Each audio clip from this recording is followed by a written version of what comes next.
Mukunda jewellers వారి Purvi gold and diamonds November 1న KPHBలో ఘనంగా ప్రారంభం. ఓపెనింగ్ ఆఫర్ గా ప్రతి 3 లక్షల కొనుగోలుకు ఒక బంగారు నాణెం ఉచితంగా పొందండి.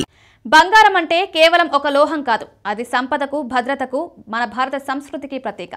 పసిడి మన మనసులో, మన ఆచారాలలో, మన పండుగల్లో అంతర్భాగమైపోయింది. అయితే ప్రపంచవ్యాప్తంగా బంగారం నిల్వల విషయానికొస్తే భారత్ ఇప్పటికీ వెనుకబడి ఉంది. కానీ ఇప్పుడు వెలుగులోకి వస్తున్న ఒక అద్భుతమైన అవకాశం మన దేశానికి నిజమైన జాక్పాట్ లాంటిదని నిపుణులు చెప్తున్నారు. ప్రపంచవ్యాప్తంగా భూమిలో దాదాపు 2,44,000 మెట్రిక్ టన్నుల బంగారం ఉన్నట్లు అంచనా.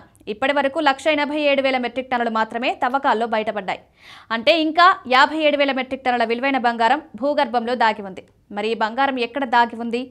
అత్యధికంగా గుర్తించని బంగారు నిల్వలున్న దేశాలు ఆస్ట్రేలియా ప్రపంచంలోని అగ్రస్థానంలో ఉంది. భూగర్భంలో దాదాపు 12,000 మెట్రిక్ టన్నుల బంగారం ఉందని అంచనా. దీని ప్రస్తుత విలువ దాదాపు $702 బిలియన్, అంటే 60 లక్షల కోట్లు. రష్యా, ఇక్కడ కూడా ఆస్ట్రేలియాకు సమానంగా 12,000 మెట్రిక్ టన్నుల ఉన్నాయని విశ్లేషణలు చెప్తున్నాయి. ఇండోనేషియా 3వ స్థానంలో నిలిచింది. ఇక్కడ సుమారు 3,600 మెట్రిక్ టన్నుల బంగారం ఉందని అంచనా. ఈ 3 దేశాలు ఆస్ట్రేలియా, రష్యా, ఇండోనేషియా భారత్కు స్నేహపూర్వక దేశాలు. దాంతో భారత్కి ఈ దేశాల నుంచి తక్కువ ధరలకు లేదా సులభమైన ఒప్పందాల ద్వారా బంగారాన్ని దిగుమతి చేసుకునే అవకాశం ఉంది. దీనివల్ల దేశీయంగా బంగారం ధరలు స్థిరంగా ఉండి సరఫరా పెరుగుతుందని నిపుణులు భావిస్తున్నారు.